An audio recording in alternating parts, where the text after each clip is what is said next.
All right. Greetings to you, friends and foes, Ashes of Creation fans, one and all. Good to have you with me. This is a follow-up video. We did a recent guess as to what the live stream would be about based on teasers, and it turns out we were right. Those of us who guessed Cleric. I wish I could take credit for that. Honestly, I was just keeping an eye on what the community was saying, and the Cleric was really the community guess. And so it was very cool too. To see that the community guess was right. Very cool. So those of you who guessed Cleric, congratulations and good for you. All right, just a heads up, they did the live stream yesterday. Dates were a little bit weird about this. December the 2nd, 2022 is when they did the November live stream, so it was a little bit delayed. Here we are covering that the day after, so December the 3rd, 2022 is when this video will have gone live. And as of this moment, all of these videos, or at least the two videos that they publish after they do their live streams, are on YouTube. So I will link those down below in the description. Go check those out. This is a summary. We really put out kind of what the highlights are. But after that, if you really want the details, go get those. You'll see things playing in a little bit fast motion here. I've got this playing on 1.75 times. So hopefully, as I am going through things, you'll actually get largely the gist of what all it was about, what they did. So very cool. I don't know why Stephen decided to randomly cut down a tree, but just as he said it would be a bonus to them somehow in that. So I'm not sure if he just kind of wanted to just do that. I really wanted to hit those rocks, but he didn't hit the rocks. So. Okay, summary of this live stream as you're just watching this and kind of getting an eye on it.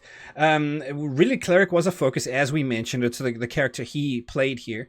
Played as a Vec Orc. Now, the Vec is one of the Orc subtypes. Fair enough. You see the skin, but it was the rest of the features. And apparently the Vec are kind of the more goblin-esque of the types, right? You didn't get to see much, right? They had the face mask on. Very cool set, by the way. The wings and the intricacy on those were very cool to see. So that was pretty good. But the Vec have a proclivity toward the night sky, right? They're looking at the stars, they're looking at constellations, a lot of that kind of stuff. So it was a fitting choice, I think, as they did this. So what they wanted to show was the healing and the different skills that the Cleric has, at least the 4 new skills that they had rolled out. And then what they were doing was running around looking for certain points of interest, which at nighttime you can look up at the stars and see a constellation reveal itself. And that was very cool to see as well. So just as far as where they started up here in the Alpine forest kind of area. It's more elevated in altitude compared to the Riverlands. So I think it's kind of like a sub-biome of the Riverlands. Those of you who watched this stuff before understand the Riverlands are the Kalar and the Veilun, the human races, starting area, right? But as you go up in altitude, you see some of the stuff on the ground, right? The mist on the ground. In Alpha 1, I know that to be true. The higher you were in elevation, the more particle effect there was in the air. It was very cool even in Alpha 1. Good to see it emerging even more here in Alpha prior to Alpha 2. So here they are. They're working their way toward a graveyard. Lots of these wolf types run up on you and kind of do a lunge at you. The zombies kind of the same thing. They would do kind of like a zombie rush. Very cool that their zombies aren't just fast or just slow. They do have that kind of charge mechanic that they do. That was very cool to see there. So lots of wolves, lots of zombies going on in this. Here in a moment, they're going to get to the top of the hill, and Stephen is going to switch it to, you're going to accelerate to the night time. Nighttime is very cool as well, right? The totally different soundscape compared to the day. You start to hear crickets, kind of come up. That was very cool as well. And nighttime type of sounds. At some point, it rains, and you hear kind of like a soft, gentle rain. As they go, and that was just very cool. As far as day and night are concerned right now, they have the night kind of tuned to X amount of hours and day X amount of hours, and the cycle just moves through. Here Stephen is kind of accelerating that so so that it'll get to that night. And you'll see that the sun will go down and the moons move through the sky as they go, which means that looking at finding those constellations is not easy. You have to find the right spot for them because the constellations move as well. And that is very cool. So yeah, and they were able to find the constellations. Now, as far as the constellations are concerned, they have some bearing on all of it. It was hard really to go through and actually hear exactly what it was that the constellations did, but this is what I was able to extract. Of course, story. There is the story and the lore elements. They have some bearing on that. Stephen, quote unquote, said acquisition of certain types of things in game. I'm not sure necessarily what that points to. But he did mention there'll be node quests, kind of relics for nodes may be part of it, and empowering of certain abilities or items that you may have access to.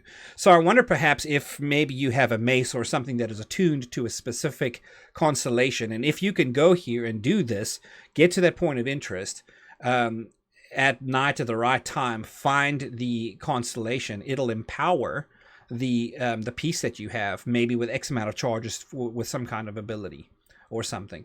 So that's very cool. That I've never seen a mechanic like this happen in an MMO before. So at least for me, I'm not sure if any other MMO does it, but that's very cool. Night is beautiful. It's kind of like Aurora kind of look, right? Or a nebula kind of look, and you see him kind of scanning the night sky right here for that first constellation. Eventually he finds it. It's up there by that kind of the broken up moon. Multiple moons in Vera. That was very cool about the night sky. Lots of cool things. At some point, they're pushing through the graveyard after all of this. They run into a golem, which I thought was kind of undertuned, at least in the demo. I'd love to see them tune that up, but we'll see. Maybe, a lot of data that they need in Alpha 2 to make all of this make sense. Really, the only other thing I think that was specifically worth mentioning were the synergies that were happening between the fighter and the cleric. In this sense, it's funny how long it took him to find that, but there it is, the constellation.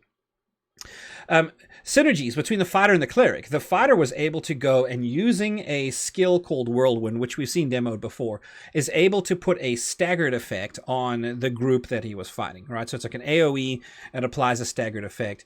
And then he himself had a skill called Chains of Restraint, which is also kind of an AoE that also applies a staggered effect. But there's a synergy set up between these two classes so that if a Whirlwind set is applied and then that chain of restraint is applied, then it actually promotes that staggered to stun. So they were demonstrating that all over the place. It's just one of many, and apparently as they roll out new skills for the fighter class, for the cleric class, etc., we will begin to see more of those, even just between the two of them, but also other kind of synergies that may happen with other classes. So I know that a lot of that's going to scale up as they're designing all of these skills and are really building out that full thing. There'll be a lot of complements in that sense. It was very cool. They didn't show it very early, so I doubt that in my little brief here you will have a chance really to see that. But they're there. Definitely would recommend going down, look into the description below, find those links, go watch those, especially this the demo that they did, right? The recorded video. It's out there in a beautiful 4K. Those of you who want to see it in very high resolution have that available, and it's very cool. So, as always, they are asking for feedback. Usually they're going live with topics on the forums, asking folks to tune in, give them your thoughts, because then that way they're able to aggregate all the community sentiment about these things and really apply those, right? And really think those things through. They know what the community cares about and thinks about certain things and can take that into account in their development. Things look so good. Things look playable right now. It's really good to see this starting to come together. We have multiple classes doing different things, those synergies getting set up. It was very cool. So definitely go find them on the forums, be a part of that. As far as our channel is concerned, as always, let me please remind the like and the subscribe. We'd love to have you as a part of our journey. Tune in and by all means offer your thoughts as well as we go. We'd love to hear what you think about things and how things are shaping up. Mox and I desperately need to get together and do another episode where we debate things between Pantheon, Rise of the Fallen, and Ashes of Creation. In the meanwhile, we got a lot of good things coming on. I know within this next week, we're probably going to get together and do another review video. So lots of good content, at least coming for our own selves for the rest of December. We will finish the year out strong. That's our promise to you, as always, which is a lot better than the last time we did it, right? Check us out on our website, disparateworlds.org. You can find us on Twitter at Disparate Worlds. Facebook, you can find us facebook.com/Disparate Worlds. And of course on Patreon as well, patreon.com/Disparate Worlds. So we're pretty much Disparate Worlds everywhere. I'm amazed we managed to actually get all of those and that they were available. Discord is a little weird. As you know, those invite codes are strange. So our link is down below. Just click the link. Come join us on Discord. We'd love to have you as a part of our community there. And we'll get some good discussions going. All right. That is all I got for you. Hopefully you join us in the comments. We'll have some discussion about it. And then I think early this next week, tune in on our live stream when we do our next review video. I'm not going to reveal too much about that because I know Mox is going to go live with some PR on that later. So stay tuned to our social media and we'll have that news out there. All right. That's it for now. Take care of yourselves and we will see you next time.